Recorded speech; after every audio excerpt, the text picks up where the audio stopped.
नमस्कार, दिल्ली न्यूज में आपका बहुत बहुत स्वागत है। चलिए देखते हैं आज की 25 फटाफट काम की और महत्वपूर्ण बड़ी खबरों को। पर इससे पहले वीडियो को लाइक करना बिल्कुल न भूलें। दिल्ली की 17 झुग्गी बस्तियों का होगा पुनर्विकास, उसी क्षेत्र में मिलेंगे आधुनिक फ्लैट्स और सुविधाएं। दिल्ली की 17 झुग्गी बस्तियों के पुनर्विकास की दिशा में सरकार ने बड़ा कदम उठाया है। योजना के तहत पात्र परिवारों को उनकी मौजूदा बस्ती के उसी क्षेत्र में आधुनिक फ्लैट उपलब्ध कराए जाएंगे ताकि उन्हें विस्थापन का सामना न करना पड़े। नए आवासों में बेहतर सड़क, पानी, बिजली, सीवर, अन्य बुनियादी सुविधाएं भी विकसित की जाएंगी।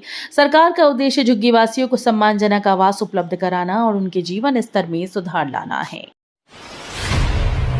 दिल्ली, यूपी समेत 15 राज्यों में भारी बारिश का अलर्ट, पहाड़ों पर भूस्खलन का खतरा। भारत मौसम विभाग ने दिल्ली, उत्तर प्रदेश समेत 15 राज्यों में भारी से बहुत भारी बारिश का अलर्ट जारी किया। उत्तराखंड, हिमाचल प्रदेश और जम्मू कश्मीर के पहाड़ी क्षेत्रों में भूस्खलन, अचानक बाढ़ और चट्टानें गिरने की आशंका जताई गई। कई नदियां उफान पर हैं और निचले इलाकों में जलभराव की चेतावनी दी गई। दिल्ली पुलिस में बड़ा फेरबदल, सतीश गोलचा हटे, अनुराग कुमार बने नए पुलिस कमिश्नर। दिल्ली पुलिस के नेतृत्व में बड़ा बदलाव किया गया। केंद्र सरकार ने पुलिस कमिश्नर सतीश गोलचा को पद से हटाकर 1994 बैच के AGMUT कैडर के वरिष्ठ IPS अधिकारी और पूर्व IB स्पेशल डायरेक्टर अनुराग कुमार को नया दिल्ली पुलिस कमिश्नर नियुक्त किया है। अनुराग कुमार ने शुक्रवार को पदभार संभाल लिया। उनके पास पुलिसिंग, आंतरिक सुरक्षा और खुफिया मामलों का लंबा अनुभव है। ये बदलाव अचानक हुआ, हालांकि सरकार ने इस फैसले के पीछे कोई आपराधिक कारण सार्वजनिक नहीं किया। दिल्ली सरकार की 400 करोड़ स्टार्टअप नीति मंजूर, युवाओं को मिलेगा उद्यमिता और रोजगार का बड़ा अवसर। दिल्ली सरकार ने 400 करोड़ रुपए की नई स्टार्टअप नीति को मंजूरी दे दी है। इसका उद्देश्य युवाओं को नौकरी तलाशने वाला नहीं बल्कि रोजगार देने वाला उद्यमी बनाना है। नई नीति के तहत स्टार्टअप्स को वित्तीय सहायता, मेंटरशिप, इंक्यूबेशन और निवेश तक पहुंच जैसी सुविधाएं मिलेंगी। दिल्ली को 13 नई सड़कें और 45 आरोग्य मंदिरों की सौगात, 14 करोड़ की परियोजनाओं का शुभारंभ। दिल्ली वासियों को विकास की नई सौगात देते हुए मुख्यमंत्री ने 13 नई सड़कों और 45 आरोग्य मंदिरों का उद्घाटन व लोकार्पण किया। करीब 14 करोड़ रुपए की लागत वाली इन परियोजनाओं का उद्देश्य राजधानी में बेहतर स्वास्थ्य सुविधाएं और मजबूत सड़क अवसंरचना उपलब्ध कराना है। मुख्यमंत्री ने कहा कि सरकार लोगों को गुणवत्तापूर्ण स्वास्थ्य सेवाएं उनके घर के पास उपलब्ध कराने और बेहतर यातायात व्यवस्था सुनिश्चित करने के लिए लगातार काम कर रही है। दिल्ली में राशन कार्ड के नियम बदले, अब अधिक आय वाले परिवार भी होंगे पात्र। दिल्ली सरकार ने राशन कार्ड के पात्रता नियमों में बदलाव करते हुए अधिक सालाना आय वाले परिवारों को भी राहत दी है। नए प्रावधानों के तहत पहले की तुलना में अधिक आय सीमा वाले पात्र परिवार अब राशन कार्ड के लिए आवेदन कर पाएंगे। सरकार का उद्देश्य जरूरतमंद लोगों तक सार्वजनिक वितरण प्रणाली का लाभ पहुंचाना और पात्र परिवारों को खाद्य सुरक्षा उपलब्ध कराना है। झटके पर झटका, शर्जील इमाम की जमानत याचिका फिर टली, 6 साल से जेल में बंद। करीब 6 साल से जेल में बंद शर्जील इमाम को एक बार फिर से राहत नहीं मिली। उसकी जमानत याचिका पर सुनवाई के दौरान मामला आगे नहीं बढ़ सका और अगली तारीख तय कर दी गई। शर्जील इमाम पर देशद्रोह, UAPA और भड़काऊ भाषण देने समेत कई गंभीर आरोप हैं, जिससे जुड़े मामलों की सुनवाई अलग अलग अदालतों में जारी है। सोमनाथ भारती की याचिका पर सुप्रीम कोर्ट तैयार, हाईकोर्ट के फैसले को दी चुनौती। आम आदमी पार्टी के नेता सोमनाथ भारती को सुप्रीम कोर्ट से शुरुआती राहत मिली। शीर्ष अदालत उनके द्वारा दिल्ली हाईकोर्ट के फैसले को चुनौती देने वाली याचिका पर सुनवाई के लिए तैयार हो गई है। भारती ने हाईकोर्ट के आदेश को गलत बताते हुए उसे रद्द करने की मांग की है। अब सुप्रीम कोर्ट इस मामले की सुनवाई करेगा। यमुना सफाई अभियान तेज, IIT दिल्ली करेगा 29 सीवेज प्लांट्स की तकनीकी जांच। दिल्ली में यमुना नदी की बदबू और प्रदूषण कम करने के लिए बड़ा कदम उठाया गया। दिल्ली जल बोर्ड ने NGT में हलफनामा दाखिल कर बताया कि IIT Delhi 29 sewage treatment plant की जांच करेगा। जांच में प्लांट की क्षमता, कामकाज और सफाई व्यवस्था का आकलन किया जाएगा। रिपोर्ट के आधार पर सुधार के कदम उठाए जाएंगे। प्रशासन का लक्ष्य यमुना में गिरने वाले प्रदूषित पानी को नियंत्रित करना और नदी की स्थिति बेहतर करना है। नीट UG 2026 रिजल्ट जारी, 11.21 लाख सफल, पंजाब हरियाणा के छात्रों ने किया टॉप। नीट UG 2026 का रिजल्ट जारी हो गया। इस साल 11,21,000 से ज्यादा छात्रों ने परीक्षा में सफलता हासिल की। पंजाब के आर्यन गुप्ता और हरियाणा के पंशुल बंसल ने 720 में से 715 अंक हासिल कर टॉप किया। वहीं 138 छात्रों ने 690 से ज्यादा अंक हासिल किए। नेशनल टेस्टिंग एजेंसी ने स्कोर कार्ड जारी कर दिए हैं। सफल उम्मीदवार अब मेडिकल कॉलेजेस में दाखिले के लिए काउंसलिंग प्रक्रिया में शामिल होंगे। डीयूएसयू चुनाव 2026 में पोस्टर फ्लैक्स बैन, नियम तोड़ने पर रद्द होगा नामांकन। दिल्ली विश्वविद्यालय छात्र संघ चुनाव 2026 को लेकर प्रशासन ने सख्त नियम जारी किए। चुनाव प्रचार में प्रिंटेड पोस्टर, फ्लैक्स बैनर और होर्डिंग लगाने पर पूरी तरीके से रोक रहेगी। नियमों का उल्लंघन करने वाले उम्मीदवारों का नामांकन रद्द किया जा सकता है। उम्मीदवार सिर्फ हाथ से बने पोस्टर तय जगहों पर लगा सकेंगे। दीवारों पर पेंटिंग, स्टिकर और प्रचार सामग्री बांटने पर भी पाबंदी होगी। सुप्रीम कोर्ट का बड़ा बयान, एसआईआर में नाम कटने से नागरिकता खत्म नहीं होती। सुप्रीम कोर्ट ने एसआईआर यानी विशेष गहन पुनरीक्षण प्रक्रिया को लेकर अहम टिप्पणी की है। कोर्ट ने कहा कि मतदाता सूची में नाम हटने मात्र से किसी व्यक्ति की नागरिकता समाप्त नहीं हो जाती। अदालत ने स्पष्ट किया कि वोटर लिस्ट में नाम दर्ज होना और नागरिकता का अधिकार अलग अलग विषय हैं।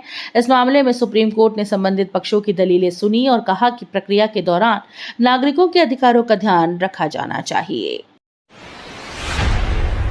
दिल्ली हरियाणा बॉर्डर पर बनेगा नया आरसीसी ड्रेन, जलभराव की समस्या होगी दूर। दिल्ली हरियाणा सीमा क्षेत्र में जलभराव की समस्या से निपटने के लिए नया आरसीसी ड्रेन बनाया जाएगा। पीडब्ल्यूडी मंत्री प्रवेश वर्मा ने मौके का निरीक्षण कर अधिकारियों को जल्द काम शुरू करने के निर्देश दिए। इस ड्रेन के बनने से बारिश के दौरान जमा होने वाले पानी की निकासी बेहतर होगी और लोगों को राहत मिलेगी। अधिकारियों से परियोजना की गुणवत्ता और समय पर पूरा करने को लेकर भी दिशा निर्देश दिए गए। तिहाड़ जेल में रिश्वतखोरी का भांडाफोड़, 6 हेड वार्डर्स समेत 11 आरोपी गिरफ्तार। दिल्ली के तिहाड़ जेल में रिश्वतखोरी के एक बड़े नेटवर्क का खुलासा हुआ। जांच के बाद 6 हेड वार्डर समेत कुल 11 लोगों को गिरफ्तार किया गया। आरोप है कि जेल कर्मचारी कैदियों को विशेष सुविधाएं और नियमों में राहत दिलाने का लालच देकर रिश्वत लेते थे। मामले का खुलासा होने के बाद जांच एजेंसीज ने कार्रवाई तेज कर दी है।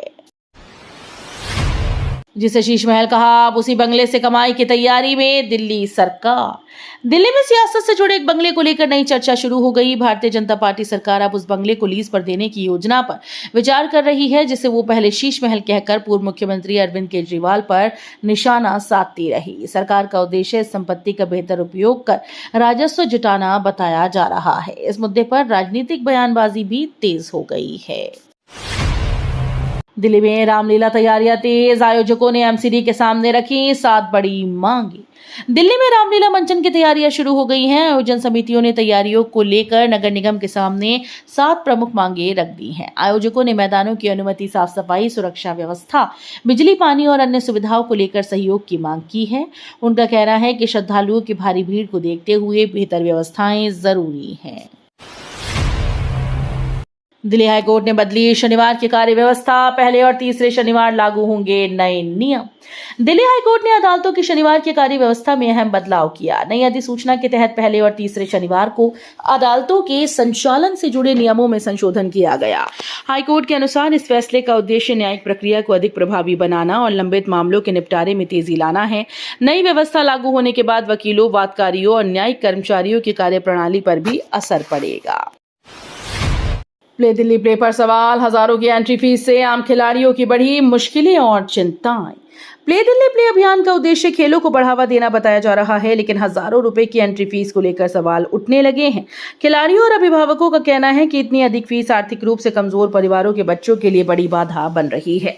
ऐसे में अभियान की पहुंच और समावेशिता पर बहस तेज हो गई। अब मांग उठ रही है कि सरकार और आयोजक एंट्री फीस की समीक्षा करें, ताकि हर प्रतिभाशाली खिलाड़ी को बिना आर्थिक बोझ के अपनी क्षमता दिखाने का समान अवसर मिल सके।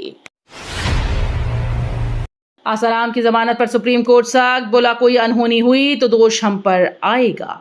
नाबालिग से दुष्कर्म मामले में उम्र कैद की सजा काट रहे आसाराम की जमानत याचिका पर सुनवाई के दौरान सुप्रीम कोर्ट ने सख्त टिप्पणी की। अदालत ने कहा कि कोई ऐसा आदेश नहीं देना चाहती है जिससे भविष्य में कोई अनहोनी हो और उसका दोष कोर्ट पर आए।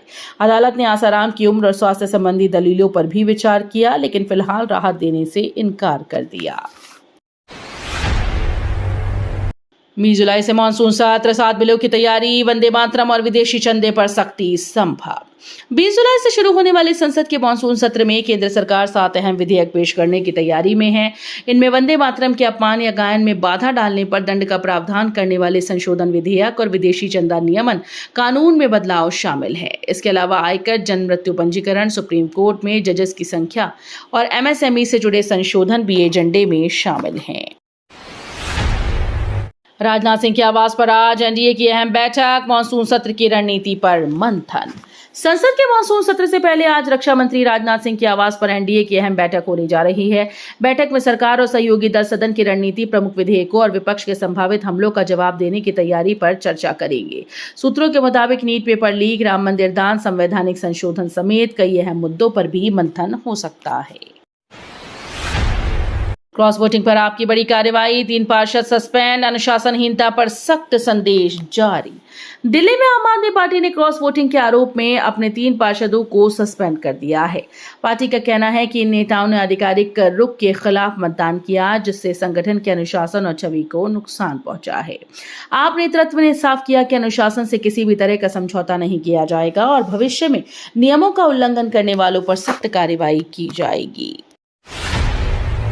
लाल किला आतंकी केस में जवाद सिद्दीकी की अंतरिम जमानत खारिज, पत्नी से मिलने सशर्त पैरोल। दिल्ली हाईकोर्ट ने लाल किला आतंकी हमले से जुड़े कथित मनी लॉन्ड्रिंग मामले में आरोपी जवाद अहमद सिद्दीकी की अंतरिम जमानत याचिका खारिज कर दी। अदालत ने कहा कि उपलब्ध मेडिकल रिकॉर्ड से उसकी पत्नी की हालत में सुधार के संकेत हैं और जमानत देने के कानूनी आधार पर्याप्त नहीं। हालांकि मानवीय दृष्टिकोण अपनाते हुए कोर्ट ने उसे 21, 23 और 25 जुलाई को सुबह 10 से शाम 4 बजे तक कस्टडी पैरोल पर केवल पत्नी से मिलने की अनुमति दी। सोनम वांगचुक की भूख हड़ताल पर केंद्र अलर्ट, दिल्ली के 3 अस्पतालों को किया तैयार।